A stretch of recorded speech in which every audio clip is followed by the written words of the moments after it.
Good morning everyone, welcome to WBCS journey. আজকে আমরা আবার ইকোনমির ক্লাস করব।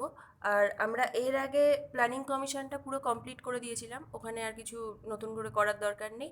আর প্ল্যানিং কমিশন কমপ্লিট হয়ে গেছে, তারপরে নীতি আয়োগটা দরকার, কজ এখন প্ল্যানিং কমিশন নেই, তার রিপ্লেসমেন্ট হয়েছে নীতি আয়োগ দিয়ে। সো এইটাও আমাদের এখন দেখে রাখা দরকার। এখান থেকে খুব বেশি পয়েন্ট মনে রাখার দরকার নেই, যেগুলো স্পেশালি মনে রাখতে হবে আমি সেগুলোই শুধু করাবো।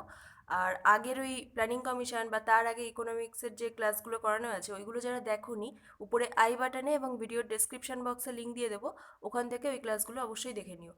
তো চলো আজকে ক্লাস শুরু করি। তার আগে বলি, চ্যানেলের নতুন থাকলে চ্যানেলটাকে সাবস্ক্রাইব করে অবশ্যই পাশে বেল আইকনটা অন করে রেখো, রেগুলার নিউ ভিডিও যখন আপলোড করা হবে সেইগুলোর আপডেটস পাওয়ার জন্য।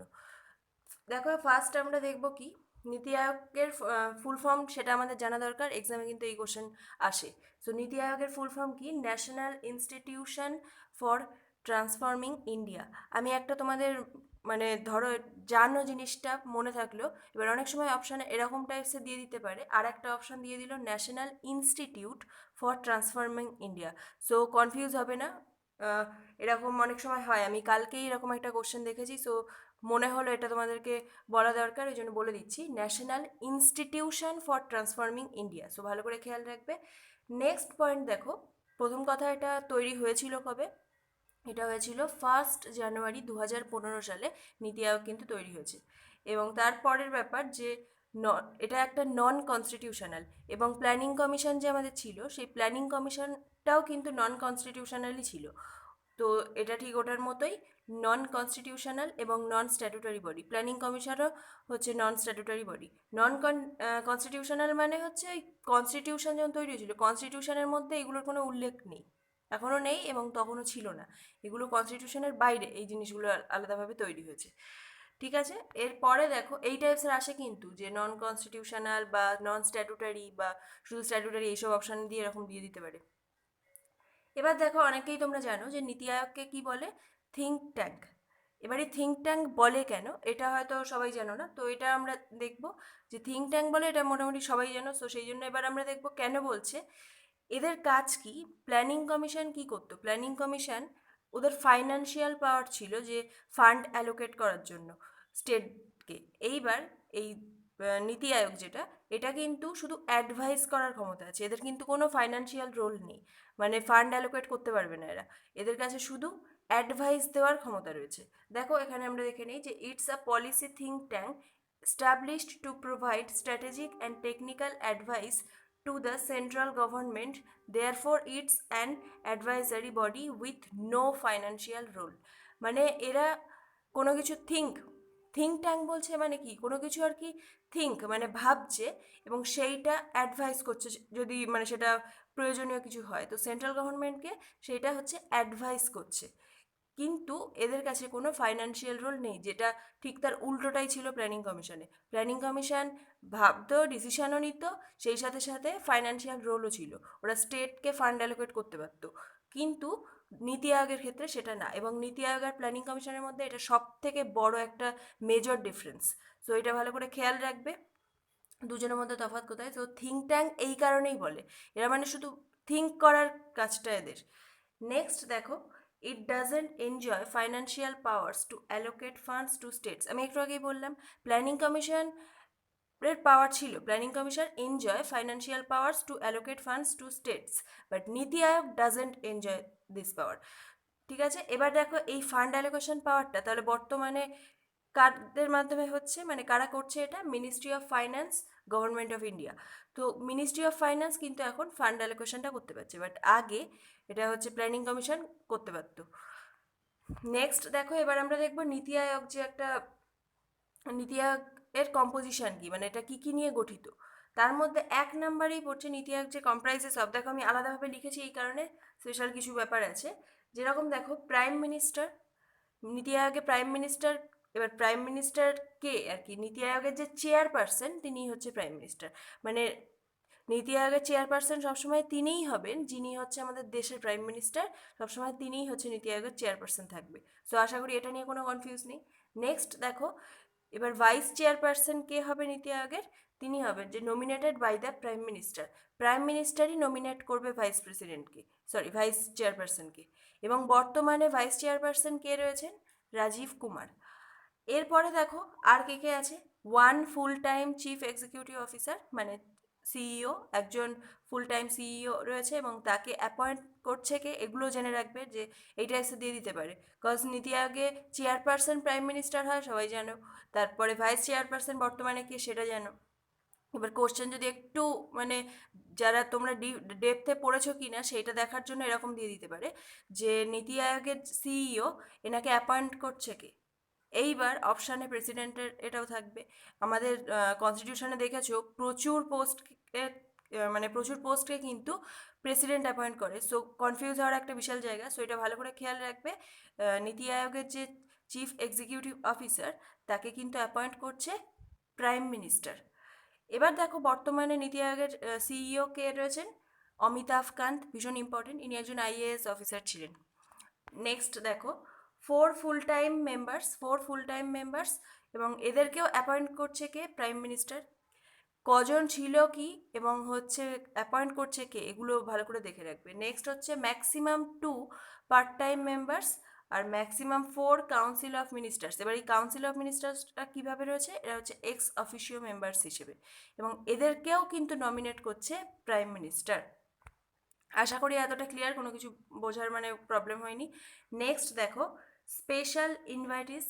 এবার এর মধ্যে মানে এগুলো কাদের কাদের নিয়ে ইনক্লুডস, এটা হচ্ছে expert, specialist, practitioners with domain knowledge.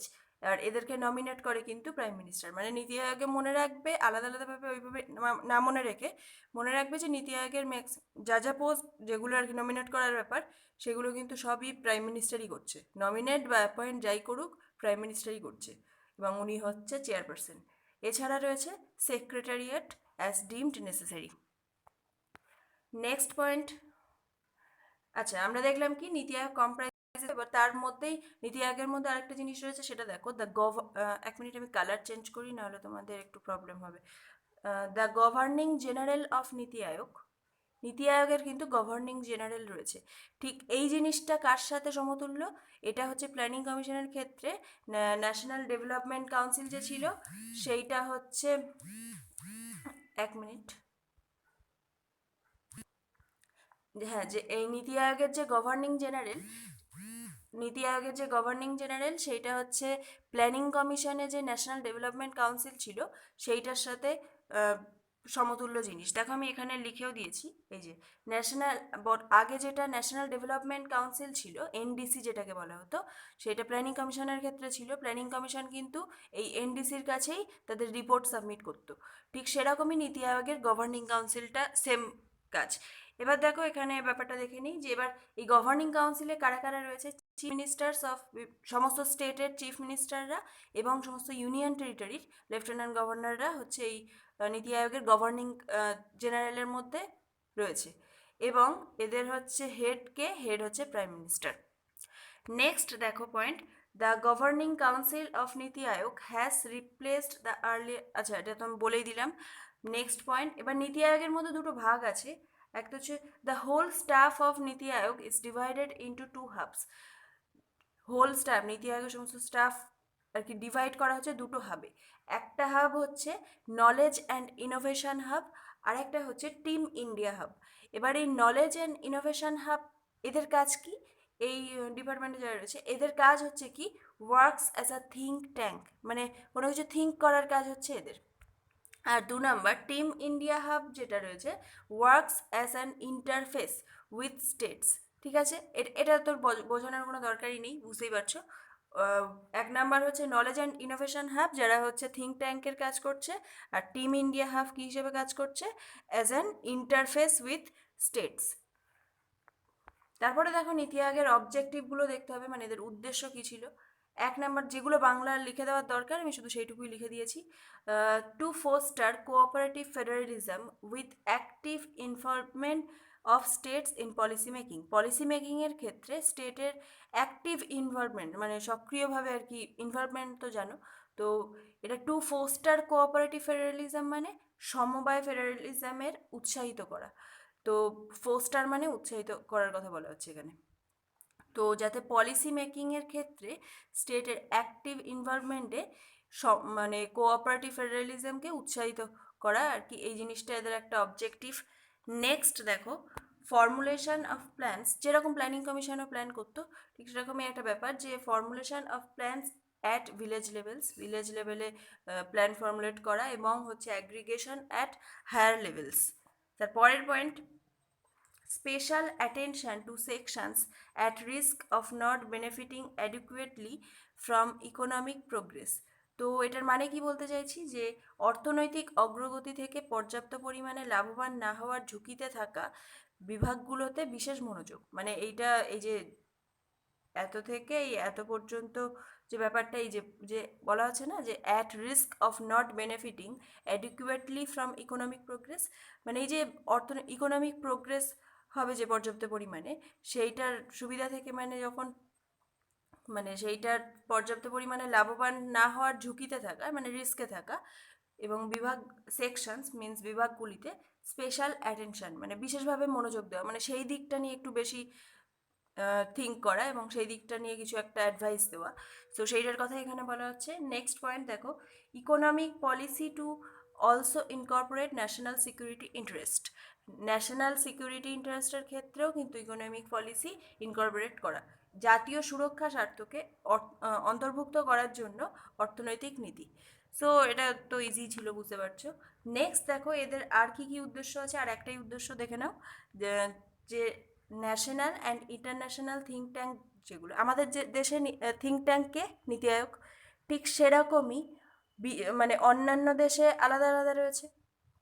মানে আমি বলতে চাইছি আমাদের দেশে যখন প্ল্যানিং কমিশন ছিল বাকিদেরও ছিল ওরকম ব্যাপার। সো ঠিক সেরকমই এখন আমাদের এখানে নীতি আয়োগ, তো বাকিদেরও এরকম আছে। সো তাদের সাথে পার্টনারশিপ করা, পার্টনারশিপ মানে তো জানোই, ম্যাথে তো করেইছো পার্টনারশিপ। নেক্সট দেখো এখানে হচ্ছে ফাংশনস অফ নীতি আয়োগ। নীতি আয়োগের ফাংশন কি? To act as a think tank, প্রথম কথা আমি তো বলেই দিয়েছি, থিঙ্ক ট্যাঙ্ক হিসেবে কাজ করা, and provide central and state government strategic and technical advice.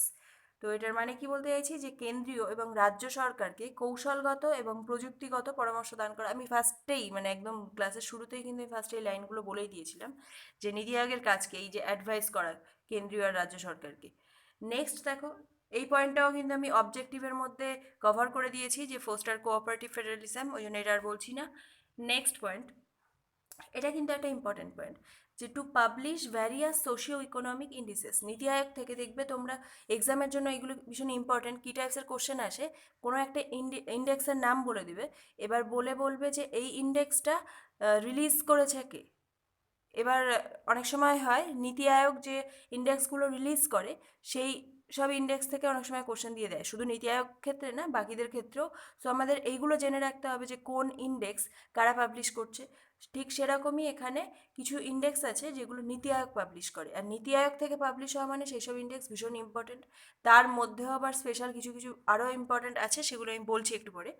তো এখানে দেখো two monitor and evaluate the implementation of programs focus on technology upgradation। দেখো আমি যা মুখে বলে দিয়েছি অলরেডি সেগুলোই পয়েন্টে তোমরা বুঝতে পারবে, তোমাদের কোনো প্রবলেম হবে না। এই যে বিভিন্ন প্রোগ্রাম ইমপ্লিমেন্টেশনের ক্ষেত্রে সেটাকে মনিটর করা মানে কন্ট্রোল করা, এই সমস্ত কাজ হচ্ছে এদের। তারপরে to develop mechanisms to formulate credible plans and policy framework at বলেই তো দিয়েছি, অবজেক্টিভের ক্ষেত্রেই বলেছিলাম এগুলো। এবার দেখো নীতি আয়োগের সাথে অ্যাটাচড দুটো অফিস, এই দুটো অফিসের নাম জেনে রাখো যেহেতু নীতি আয়োগের সাথে অ্যাটাচড। এটা হচ্ছে national institute of labour economics research and development, যেটাকে নিলার্ড, NILERD এটা বলে, এবং হচ্ছে development monitoring and evaluation office, এটাকে কি বলবে, এটাকে শর্টে যদি বলে DMEO। DMEO যদি বলে তার ফুল ফর্ম কী হয়ে যাবে, ডেভেলপমেন্ট মনিটরিং অ্যান্ড ইভ্যালুয়েশন। এই দুটো অফিস কিন্তু নীতি আয়োগের সাথে অ্যাটাচড। এরপরে দেখো প্ল্যানিং কমিশন, আমরা এতক্ষণ যে নীতি আয়োগ বলছি আর বারবার আমি প্ল্যানিং কমিশনের উল্লেখ করছি, একটা মানে এদের মধ্যে ডিফারেন্সিয়েট করতে চাইছি। এবার সেইটা করতে গেলে আমাদের জানতে হবে এদের মধ্যে ডিফারেন্স কী কী। ঠিক সেরকমই দেখো প্ল্যানিং কমিশন আর নীতি আয়োগের মধ্যে ডিফারেন্স দেখবো। এবার দেখো এখানে লিখে ফার্স্ট দুটো থেকে তিনখানা পয়েন্টই আমি রেখেছি, আরও পয়েন্ট আছে বাট এগুলো মেজর পয়েন্টস, ওই জন্য আমি এগুলোই দেখিয়ে দিচ্ছি, বাকিগুলো তোমরা এমনি পারবে। ঠিক যেরকম প্ল্যানিং কমিশন এনজয়েড দেখো তোমাদের হচ্ছে এখানে প্ল্যানিং কমিশনের কথা বলছি, আমি ওই জন্য বারবার আর লিখছি না যে প্ল্যানিং কমিশন, ডিরেক্ট লিখেছি যে planning commission enjoyed the power to allocate funds to ministries and state governments. যেটা আমি বলেইছি যে প্ল্যানিং কমিশন কিন্তু মিনিস্ট্রি বা স্টেট গভর্নমেন্টকে ফান্ড অ্যালোকেট করার ক্ষমতাটা রাখে, কিন্তু এই ক্ষমতাটা কোনো ফাইন্যান্সিয়াল পাওয়ারই নেই কিন্তু এই নীতি আয়োগের এবং সেই জন্য পরে লিখে দিয়েছি যে it's only a think tank, এটা শুধু একটা থিঙ্ক ট্যাঙ্ক হিসেবে কাজ করে। তারপরে দেখো পরের point, use to import import, এক মিনিট এখানে এস তো হবে না, তো use to import policy on states, স্টেটের ওপর পলিসি ইম্পোর্ট করা মানে পলিসি জেনারেট করা, এবং সে নীতি আয়োগের ক্ষেত্রে কোনো পাওয়ার নেই ইম্পোজ পলিসি, মানে পলিসি ইম্পোজ করার কোনো পাওয়ার নেই নীতি আয়োগের। বলেছি মানে এরা হচ্ছে শুধু অ্যাডভাইজারি বডি, শুধু অ্যাডভাইস দেবে, বাকিটা তোমাদের ওপর ডিপেন্ড করছে। নেক্সট, রিপোর্টেড, বলছিলাম একটু আগে যে এই ন্যাশনাল ডেভেলপমেন্ট কাউন্সিলের ব্যাপারে, reported to the national development council consisting of chief, মানে ন্যাশনাল ডেভেলপমেন্ট কাউন্সিল কাদের নিয়ে গঠিত সেটাই বলা হচ্ছে, বাট মেন এখানে বেসিক ডিফারেন্স যেটা সেটা হচ্ছে প্ল্যানিং কমিশন রিপোর্ট করতো ন্যাশনাল ডেভেলপমেন্ট কাউন্সিলকে, যেটাকে এনডিসি বলে, এবং নীতি আয়োগ কিন্তু রিপোর্ট করছে গভর্নিং কাউন্সিল যেটাকে এখন রয়েছে, এবং তার কী কী নিয়ে গঠিত সেটা তো আমি বলেই দিয়েছি একটু আগে। সো এইগুলো হচ্ছে বেসিক ডিফারেন্স, তোমাদের এইগুলো ভালো করে খেয়াল রাখতে হবে। তারপরে দেখো আর একটাই টপিকের মধ্যে রয়েছে যে বিভিন্ন রিসেন্টলি পাবলিশড নীতি আয়োগের বিভিন্ন ইন্ডেক্সগুলো, এবার তার মধ্যে আমি রিসেন্ট বলছি, এবার আমি সবকটার রিসেন্ট ব্যাপারটা বলবো না, শুধু নাম বলে দেবো, সেগুলো তোমরা নিজেরা সার্চ করবে, বিকজ দুদিন পরে তোমরাই ডাব্লিউবিসিএস অফিসার হতে চলছো।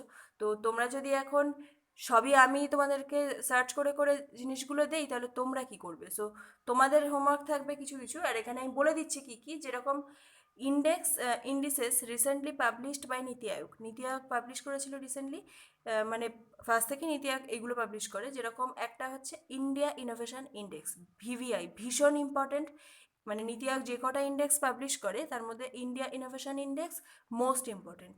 সো এটা ভালো করে খেয়াল রাখবে, এটা 2021-এ দিয়ে দিয়েছে। তো 2021, এবার দেখো এখানে এর মধ্যে কিছু ভাগ আছে, এক তো যদি কোশ্চেনটা কী বলছে ফলো করবে, যদি র্যাঙ্কিংয়ের কোশ্চেন চলে আসে দেখবে যে মেজর স্টেট ক্যাটাগরিতে জিজ্ঞেস করেছে, যদি মেজর স্টেটস ক্যাটাগরিতে জিজ্ঞেস করে ফার্স্ট কে হয়েছে তাহলে কর্ণাটক, ঠিক আছে? আর যদি এটাকে জিজ্ঞেস করে north east and hill states category তাহলে কিন্তু ফার্স্ট হয়ে যাচ্ছে হিমাচল প্রদেশ, শুধু নর্থ ইস্ট না প্লাস হিল স্টেট, মানে যেগুলো পাহাড়ি স্টেটগুলো, মানে হিল এরিয়া তাতে বেশি, সো সেই সমস্ত স্টেটের ক্ষেত্রে হিমাচল প্রদেশ কিন্তু ফার্স্ট। আর যদি ইউনিয়ন টেরিটরি এবং স্মল স্টেটস ক্যাটাগরিতে থাকে তাহলে হয়ে যাবে দিল্লি ফার্স্ট। সো ভালো করে খেয়াল করবে তোমাদেরকে কি র্যাঙ্কিং কি জানতে চেয়েছে, যদি এমনি নর্মালি জানতে চায় তাহলে কর্ণাটক টিক করে দেবে, আদারওয়াইজ বা যদি মানে একদম মেনশনও করে দেয় মেজর স্টেটস ক্যাটাগরি তাও কর্ণাটক, এবং সেকেন্ড কী হয়েছে তার মধ্যে মহারাষ্ট্র এবং তামিলনাড়ু থার্ড, আর বাকিদের ক্ষেত্রে তো আমি বলেই দিলাম ক্যাটাগরিগুলো। এবার দেখো নীতি আয়োগ আরও 3খানা ইন্ডেক্স পাবলিশ করে, তার মধ্যে একটা হচ্ছে কি sustainable development goals India index, এটাও কিন্তু ভালো রকমই ইম্পর্টেন্ট, যেরকম ফার্স্টেরটা বেশি ইম্পর্টেন্ট ছিল বাট এটাও ভীষণ ইম্পর্টেন্ট, এবং সেই সাথে সাথে তোমরা এগুলোও দেখে রাখবে স্কুল এডুকেশন কোয়ালিটি ইন্ডেক্স এবং composite water management index, but এই 3টে ইন্ডেক্স সম্পর্কে রিসেন্ট রিপোর্ট তোমরা সার্চ করে এগুলোকে কালেক্ট করবে, কজ আমি এগুলো তোমাদের জন্য হোমওয়ার্ক রাখছি, কজ আমি তো সবই করিয়ে দিচ্ছি, মানে তোমাদের জিনিসটা বুঝিয়ে দিলাম, যা যা পড়তে হবে বলে দিচ্ছি, বাট এই কিছু কিছু জিনিস দায়িত্ব তোমাদের, সো তোমরা এগুলোকে কালেক্ট করবে। সো ফ্রেন্ডস, এই এত পর্যন্তই ছিল, নীতি আয়োগ পুরো কমপ্লিট হয়ে গেল, মানে আমাদের ফাইন্যান্সিয়াল প্ল্যানিং যে চ্যাপ্টারটা ছিল সেই প্ল্যানিং চ্যাপ্টারটা কমপ্লিট হয়ে গেল। এরপরে বৃহস্পতিবার আমরা নেক্সট কোনো চ্যাপ্টার করব, দেখি কোন চ্যাপ্টার করানো যায় নেক্সট দিন। তো তোমরা এটা ভালো করে পড়ে নেবে, আর আগের ক্লাসগুলো অবশ্যই দেখে নিও, হেল্প হবে, মানে একটা কন্টিনিউয়াস থাকবে, কন্টিনিউভাবে ক্লাসগুলো করো তোমাদেরই হেল্প হবে। তো চলো আজকে ক্লাস এখানেই শেষ করছি, ভালো থেকো সবাই, টাটা।